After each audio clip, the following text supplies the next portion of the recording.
안녕하십니까? 국내에서도 도서 기획안을 토대로 인공지능 도구를 활용하여 자료 조사를 한 후 도서를 출간했다고 합니다. 유용하고 편리한 도구를 이용해야 요리도 쉽고 맛있게 만들고 다양한 상품도 멋지게 만들 수 있으며 품앗이를 줄이며 농사도 수월하게 할 수 있습니다. 세계의 사람들은 인공지능 도구를 부지런히 배워가며 여러 분야에 적용하며 활용하고 있습니다.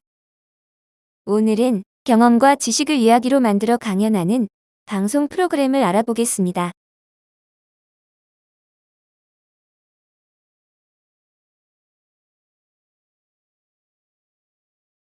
오픈 AI 홈페이지를 방문하시면 기술의 미래를 만들어가는 우리와 함께 해달라는 문구와 함께 챗 GPT 활용 예제를 살펴보실 수 있습니다.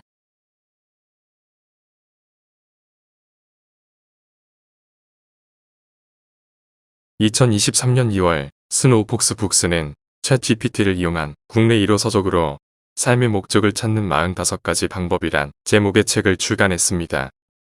이 책은 행복한 삶의 조건, 명확한 목적의식을 수립하는 방법을 설명하는 자기계발서입니다. 서진 스노우폭스 북스 대표는 5년 전 구상한 기획안을 토대로 자료조사와 원고 집필, 번역, 맞춤법 검사, 그리고 표지 디자인 등 모든 것을 AI 도구를 이용해 진행했습니다. 해외 번역서를 국내에서 출간하려면 계약과 번역, 검수 등에 통상 2에서 3년이 걸리는데 이 책은 기획부터 원고 집필, 번역, 검수, 인쇄까지 7일 만에 끝났습니다. 기획안을 체계적으로 구상한 후 챗 GPT를 이용하여 필요한 자료를 수집하고 배열하고 작가가 추구하는 주제와 목적에 적합하게 이야기 내용을 수정 보완, 각색하면 됩니다. 챗 GPT를 이용하면 국내에서 알 수 없었던 해외에 유용한 자료를 정리하여 보여줍니다. 특히 그동안 작가들이 정보와 자료가 부족하여 기피했던 SF 장르의 탄탄한 줄거리가 될 만한 내용을 받아서 과학 서설을 작성할 수 있게 되었습니다.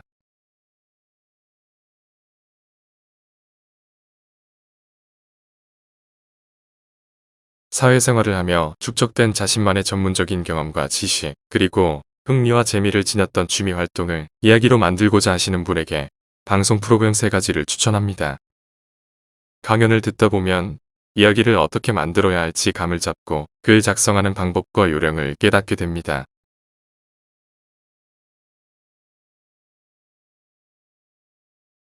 테드는 미국의 비영리단체에서 운영하는 강연회이며 출연자의 재능 기부를 통해 지식과 경험을 공유합니다.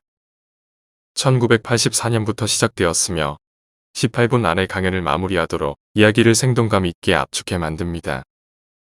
주제는 제한이 없으며 모든 지적 호기심을 함께 충족하는 것이 특징입니다. 한국어를 선택하면 한글 자막을 보며 청취할 수 있습니다.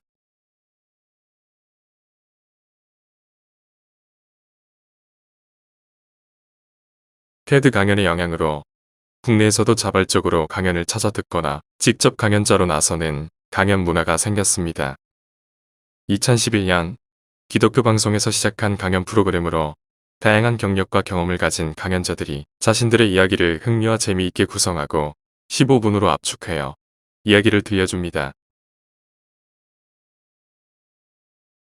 대중이 즐겁게 시청할 수 있도록 감동적인 이야기로 각색하고 재미있게 표현하는 방법이 중요합니다.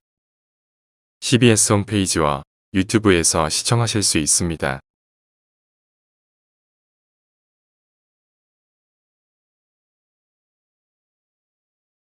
(2021년부터) 방영된 EBS의 시사교양 프로그램으로 전 세계적으로 이름이 잘 알려진 각 분야의 글로벌 석학들이 직접 출연하여 강연한 프로그램입니다.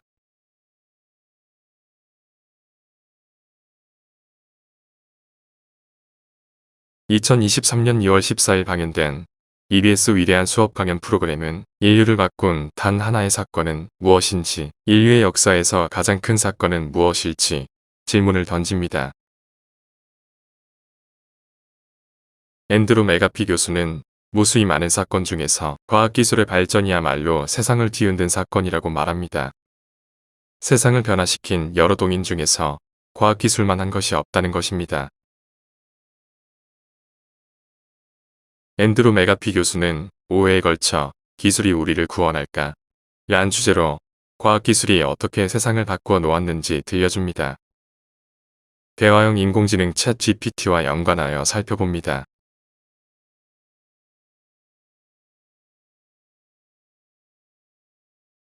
일강에서는 기술의 발전으로 세상이 어떻게 변화했는지 객관적인 자료로 설명합니다. 자동차와 비행기, 그리고 인터넷과 스마트폰, 의료기기와 의약품 등 만약 인류가 수렵 채집과 농경 사회에 머물렀다면 지금과 같은 풍요로움은 누리지 못했을 것입니다. 1800년대는 진기기관이 발명되고 경제 분야에 널리 적용되어 활용되면서 산업혁명으로 이어집니다. 과학과 공학기술이 인간 삶의 향상에 기여한 객관적 자료로 영국인들의 삶을 인구 증가와 사회개발 지수로 나타낸 그래프로 살펴봅니다. 산업혁명으로 사회가 부유해지고 인구가 증가된 것을 알 수 있습니다. 사회개발 지수, 즉 인간 삶의 향상과 비례하여 인구가 증가했습니다.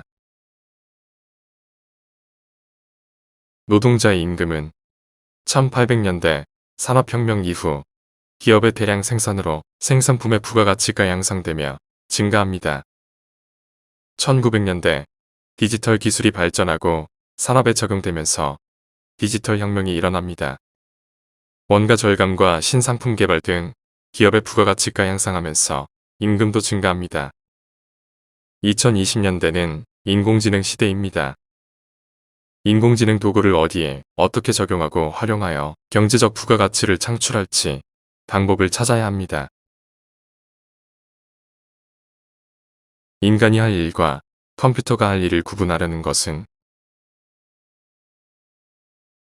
이제 더 이상 의미가 없습니다. 잘 적용하고 활용하여 경제적 가치를 창출하는 것이 중요합니다. 이미 인공지능 도구는 그림을 잘 그립니다. 모든 사람이 그림을 잘 그리려고 시간과 노력, 비용을 들일 필요는 없습니다. 그림 만드는 도구를 이용하여 자신의 목적에 적합한 그림을 제작하고 활용하면 됩니다. 이미 외국에서는 인공지능 도구를 활용하여 이야기를 만들고 책을 출간했습니다. 21세기를 살아갈 청소년은 전 세계가 활동 무대입니다. 세계의 청소년들과 경쟁할 수 있도록 학교와 도서관에서 인공지능 도구 사용 방법을 지도하고 알려주어야 합니다.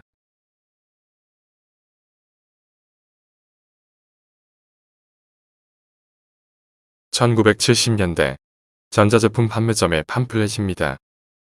전자제품 15가지 중 13가지 기능은 누구나 간편하게 손에 들고 다니는 스마트폰에 내장되었습니다. 제조 부품과 생산 원가의 절약으로 가격이 저렴합니다. 저개발 국가 주민도 구매하여 세계와 소통하며 문화적 혜택을 누립니다. 이것이 기술의 발전이고 혁신입니다.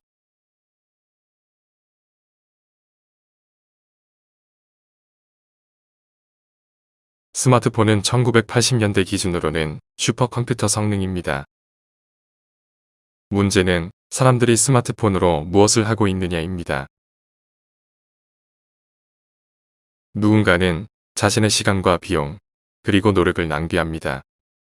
누군가는 생산적인 것을 생각하며 활용합니다. 누구나 인터넷을 통해 글로벌 지식과 정보 커뮤니티에 접근할 수 있습니다.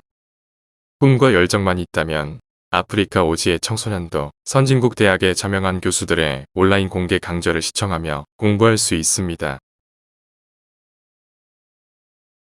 우리 청소년들이 세계의 변화를 배우고 삶의 질을 향상시킬 수 있도록 공교육은 글을 읽고 쓸 수 있는 국어와 영어, 셈할 수 있는 수학을 가르치고 다양한 도서를 찾아볼 수 있는 도서관과 글로벌 지식과 정보, 자료를 찾아보며 스스로 발전할 수 있는 인프라를 기본적으로 제공해야 합니다.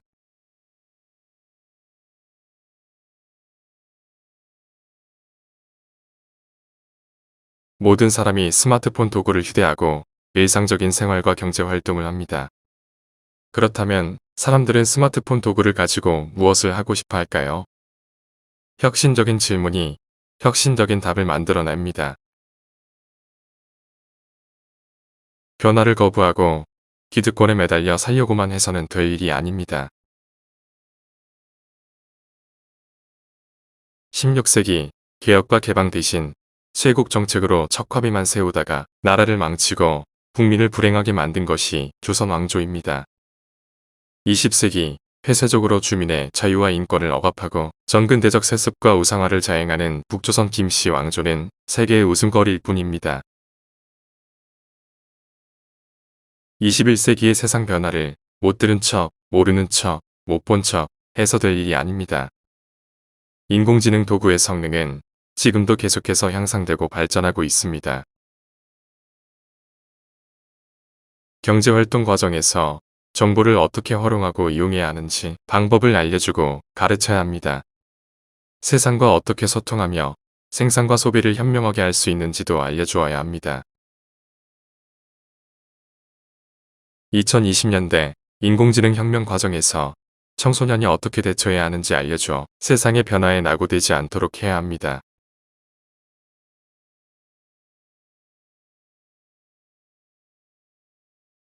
인간 집단은 서로 보고 배우며 알려주고 협력했기에 발전할 수 있었습니다. 지식을 기록하고 보존할 수 있는 사회 집단이었기에 시간이 지날수록 더 잘하는 방법을 찾아 개선해 나갔습니다. 산업혁명을 통해 기계를 이용하여 인간의 근력 한계를 극복합니다. 디지털 혁명을 통해 세상의 지식과 자료를 저장하고 공유하며 인간의 지적 능력의 한계를 극복합니다. 이제 인공지능 혁명을 통해 창의적 능력의 한계를 극복합니다. 인간은 다른 인간에게 반응하도록 서로 연결되어 있습니다. 그러나 인지 편향이 형성되면 사회적 구성원으로서 추론 능력의 결함이 발생합니다. 예로 들어 정치적 이념 또는 사이비 종교에 세뇌되면 편향된 생각에 사로잡혀 정상적인 사회생활이 어렵게 됩니다. 바람직하고 강한 사회조직이 만들어지기 위해서는 훌륭한 리더와 조직자, 설득자, 협상가, 조정자가 필요합니다.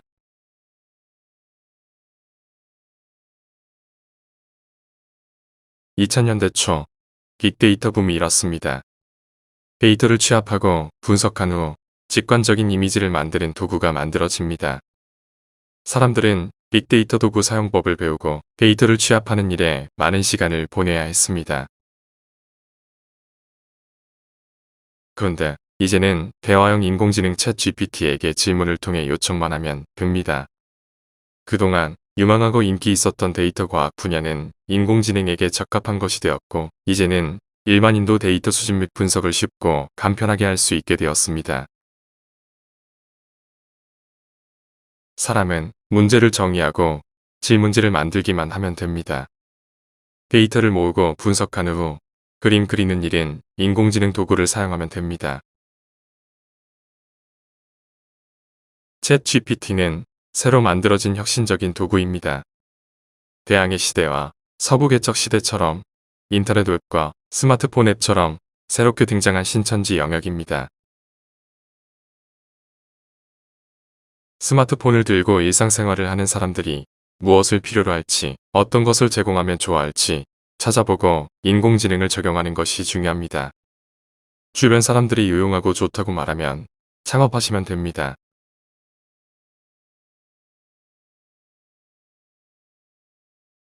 사람은 아는 것이 있어야 새로운 호기심도 생기고 상상하며 창의력을 발휘할 수 있습니다. 인터넷은 세계의 정보와 자료를 찾아주지만 그 양이 방대하여 검토하기에는 많은 시간이 소요됩니다. 이제는 필요한 정보가 무엇인지 구체적으로 질문 리스트를 작성한 후 챗 GPT에게 질문하면 방대한 데이터를 찾은 후 요약 정리하여 알려줍니다. 이제는 질문을 제대로 할 줄 아는 사람이 요구되는 시대입니다. 챗 GPT는 이제 막 출시된 모델로 완성된 형태가 아니며 앞으로 더욱 발전할 일만 남았습니다. 계속해서 인공지능 성능이 향상되는 만큼 청소년은 인공지능 활용 방법을 배우고 일상생활에 적용하며 성장해 나가야 합니다.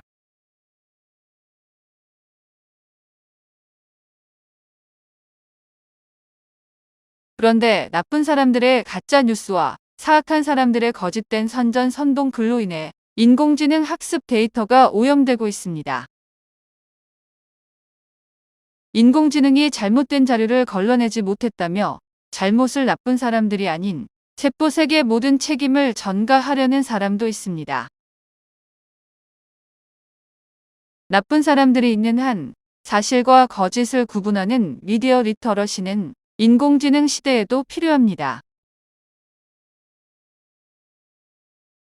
수고하셨습니다. 이제는 평생교육, 평생학습 시대입니다. 한번 교육받은 내용으로 평생 생계를 유지하며 먹고 살 수 있는 시대는 지났습니다. 10년만 지나면 새로운 기술이 등장하면서 내가 알고 있는 지식과 기술은 더 이상 활용 가치가 없어지고 있습니다. 빠르게 변화하는 세상의 변화에 뒤처지고 낙오되지 않기 위해서는 꾸준히 배워야 합니다. 인공지능을 이용하여 은퇴 후 30년간 무엇을 해야 할지 지금부터 계획하고 준비해야 합니다. 감사합니다.